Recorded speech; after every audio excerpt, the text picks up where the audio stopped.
Bonsoir à tous. Petite pression, c'est pas la musique de la Ligue des Champions, on dirait une musique de match de foot.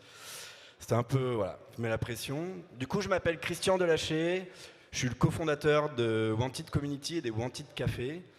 Et en fait, c'est des espaces de confiance qui permettent à des gens qui sont en situation de précarité ou d'isolement de pouvoir profiter de services ou de produits, et en tout cas d'entraide, au même titre que vous et moi. J'en dirai un peu plus lors de mon talk. Déjà, je voulais vous dire, j'aime pas les talks, tout simplement parce que j'aime pas cette sensation d'être devant des gens, de parler, je suis pas spécialement à l'aise avec ça. Et puis aussi, je trouve qu'il y a un côté un peu présomptueux, comme si je devais vous transmettre quelque chose. Alors que moi, je pense que vous en tirerez les leçons que vous voulez, mais j'ai pas spécialement quelque chose à vous transmettre.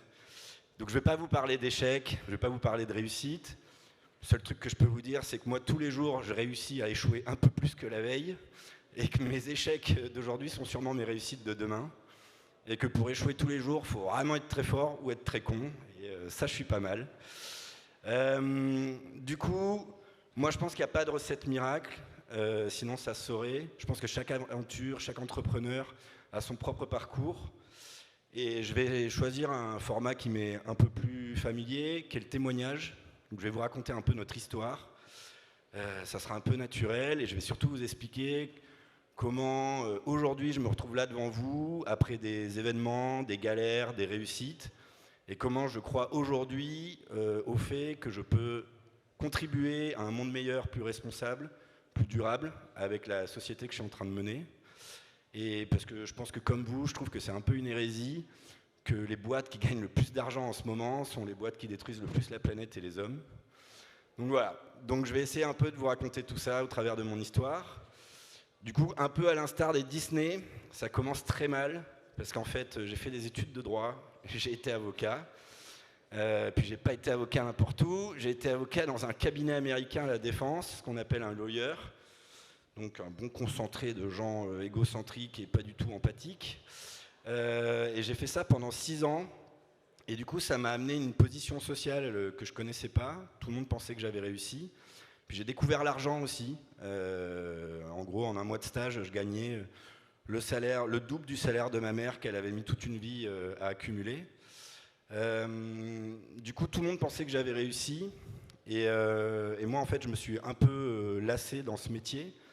Et du coup, je vais vous expliquer comment on fait le switch d'un monde où on gagne beaucoup d'argent, on a beaucoup de reconnaissance et on pense qu'on a une bonne carrière, au fait d'arriver à faire un projet où on pense qu'on peut aller aider les plus précaires. Du coup, il n'y a pas de miracle, j'ai pas eu de révélation divine, c'est un truc beaucoup plus commun. En fait, j'étais pas le meilleur avocat de la Terre et j'étais pas non plus le plus mauvais. Du coup, en fait, j'étais un avocat quelconque et j'étais dans la masse, et je trouve qu'il n'y a rien de pire que d'être dans la masse. Et du coup, je n'étais pas heureux dans la vie, j'étais avocat la journée, fêtard la nuit, et je noyais un peu mon chagrin dans les verres d'alcool, et je me demandais ce que je foutais sur cette terre.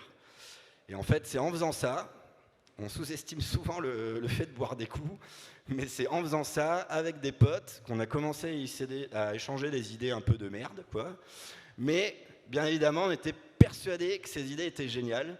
Et un jour, à mon avis, un peu trop alcoolisé, on en a pris une, et on s'est dit, on va le faire. Et en fait, c'était claqué au sol, puisque l'idée, c'était de créer une communauté sur Facebook où on allait regrouper des gens pour qu'ils puissent s'échanger des bons plans et qu'ils puissent s'entraider. Donc en gros, un forum, quoi. Du coup, on a décidé de lancer ça. Donc on a appelé ça Wanted, un nom américain, c'est complètement con aussi. Et on a invité nos 300 potes. On avait beaucoup de potes parce qu'on faisait beaucoup la fête. Et du coup, on a invité nos 300 potes et on a dit, bah voilà les gars, partagez-vous des bons plans de stage, des bons plans de resto, des bons plans de boîte de nuit, et c'est parti, quoi.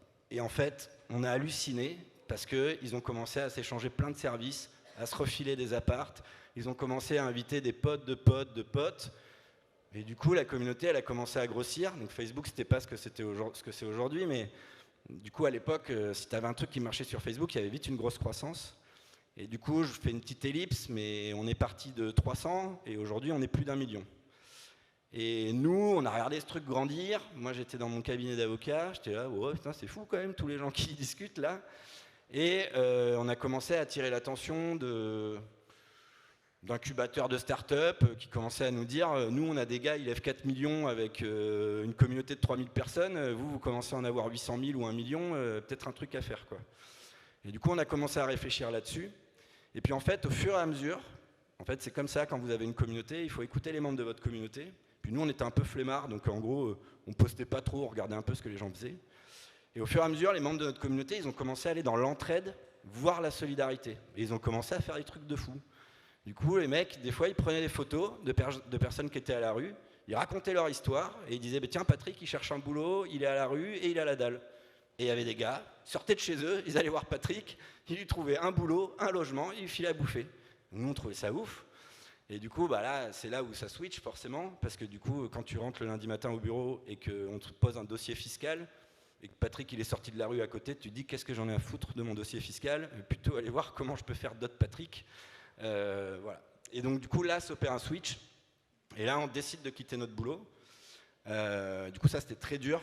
On part sur une période où on quitte notre boulot, on a notre grosse communauté, on n'a pas de business model. Ce qui nous anime c'est plutôt la solidarité. Et du coup ben voilà, on se retrouve en coloc à plus de 30 piges. Nos parents qui ont payé nos études ils comprennent rien. Ils se disent qu'est-ce qu'il fait lui, c'est quoi son projet de babos là. Et voilà, et on part avec notre bâton de pèlerin, on se retrouve dans une école désaffectée où nos bureaux c'est des tréteaux, et on se retrouve comme des cons sur le bureau à se dire bon, bah qu'est-ce qu'on fait? Comment on gagne notre vie avec ça? Et puis comment on multiplie le nombre de Patrick qui sortent de la rue? Et du coup, pendant 1 an, on boit pas des coups, mais on enchaîne les idées de merde, comme ça on fait pas ça que bourré, et on trouve pas de solution. En fait, le seul truc qu'on fait bien, c'est qu'on gère bien notre communauté, on la développe, donc on était parti d'un seul groupe. Ensuite, on crée plein de groupes. Donc, en gros, on fait un maillage sur toute la France. On en crée à Paris, à Bordeaux, à Lyon, à Toulouse. Tous les groupes grossissent. Les membres de la communauté s'identifient vachement à la communauté. Ils s'appellent les W, les Wantidiens. Il y a un gros sentiment d'appartenance. Et c'est plutôt facile pour nous parce qu'on ne publie pas de contenu. Donc, le contenu vient tout seul. L'engagement vient tout seul. Et nous, tout ce qu'on a à faire, c'est trouver une équipe de bénévoles qui va bien gérer la communauté. Et du coup, à force de travail, la communauté commence à avoir une bonne réputation, une bonne marque. Et là, on se dit, on va aller rencontrer les gens qui commencent à faire des actions sociales de ouf. Et donc, on rencontre les gens qui font des maraudes, on rencontre les gens qui aident les personnes qui sont à la rue. Et en fait, là, on se prend une énorme claque. Et on se dit, putain, mais c'est trop fort cette entraide organique. Il faut vraiment qu'on arrive à faire quelque chose dans cette veine-là. Et du coup, on enchaîne les idées et ça ne marche toujours pas. Et on est à 2 doigts de se séparer. On est 3 copains. On s'engueule un peu, on a la pression du chômage parce qu'il va disparaître, ça fait déjà 1 an de chômage qu'on a consommé. Et en fait là on a un truc un peu de l'extérieur qui vient, c'est il y a Facebook qui nous contacte. Et Facebook nous dit votre communauté elle grossit trop.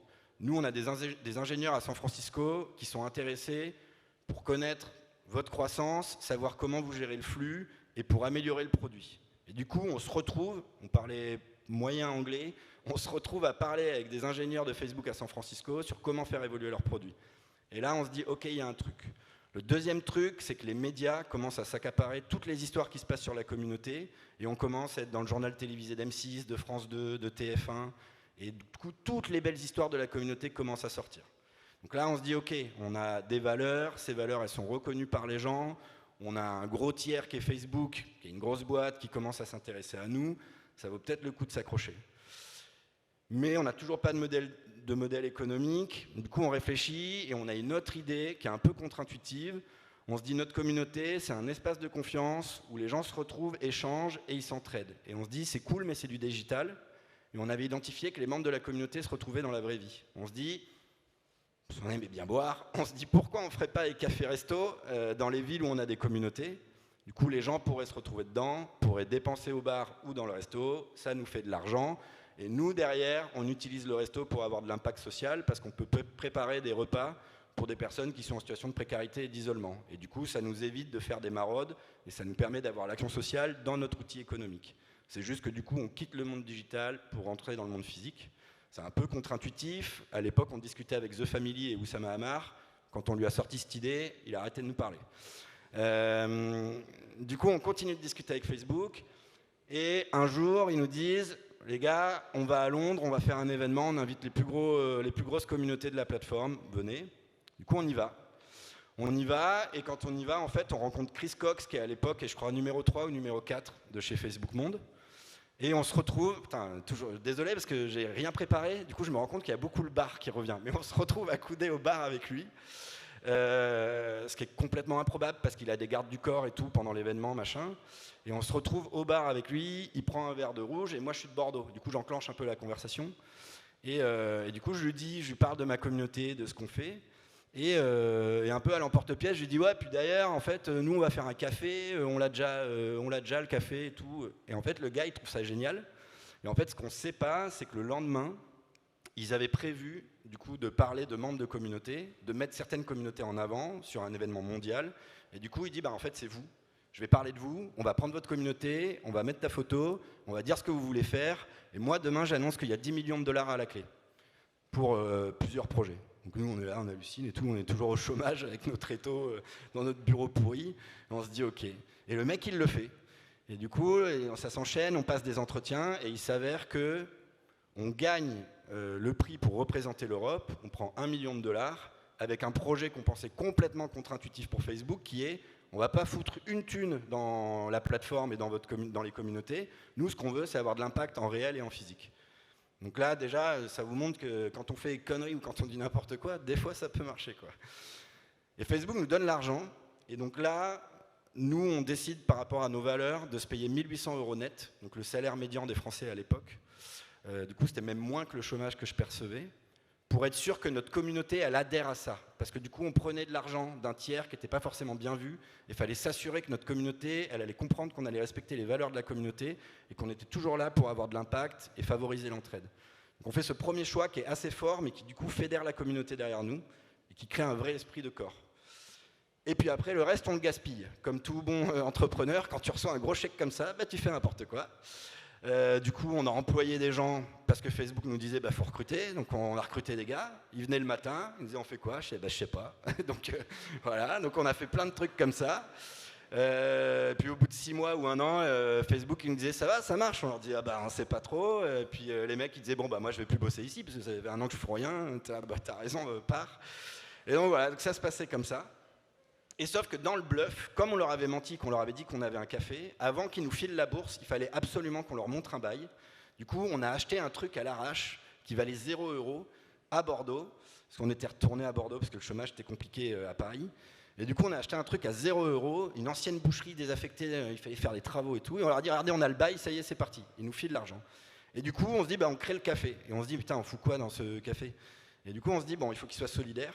Et en fait, sans le savoir, on venait de passer d'une activité du coup, de leader de communauté à une activité de restaurateur qui ne nous plaisait pas beaucoup, et on allait bientôt développer notre 3e activité qui allait tourner autour du suspendu. Et le suspendu, c'est le fait de pouvoir payer une consommation en avance pour quelqu'un qui n'a pas les moyens de se l'offrir, que ce soit un produit ou un service. Et du coup, on se dit, dans notre café, c'est inspiré de Naples, le café Sospeso, ou un truc comme ça, je ne suis pas italien.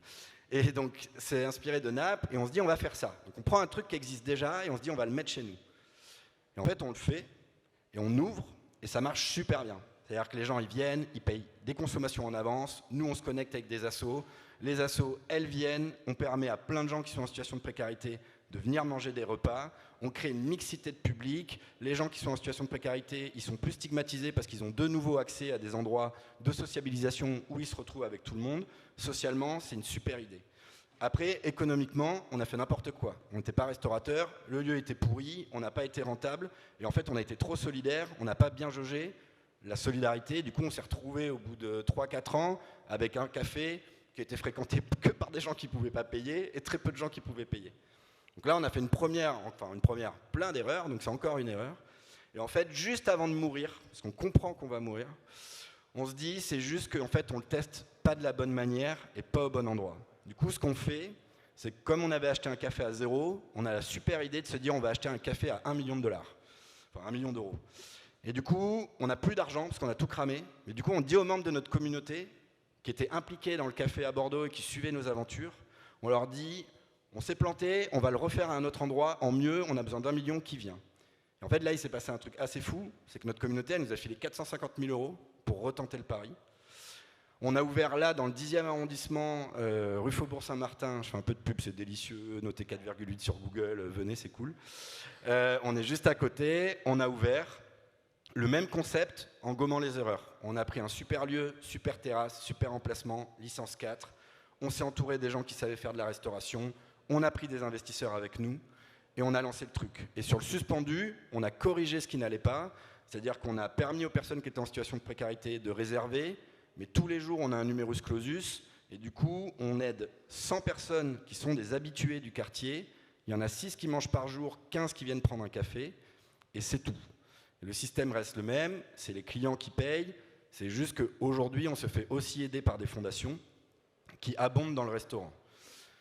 Et un jour il y a un mec qui est venu nous voir, qui s'appelle Pascal Rigaud, et qui nous dit, donc Pascal Rigaud, pour l'anecdote, c'est un mec qui a été au board de Starbucks, qui a vendu sa boîte 100 millions à Starbucks, qui vient nous voir et qui nous dit, bah, moi en fait j'ai 500 boulangeries, votre truc je veux le faire, par contre vous le faites comme des manches, parce qu'en fait chez nous, pour financer un repas suspendu, il faut que le client paye 5 €. Et du coup, il nous a dit, vous produisez les repas à perte.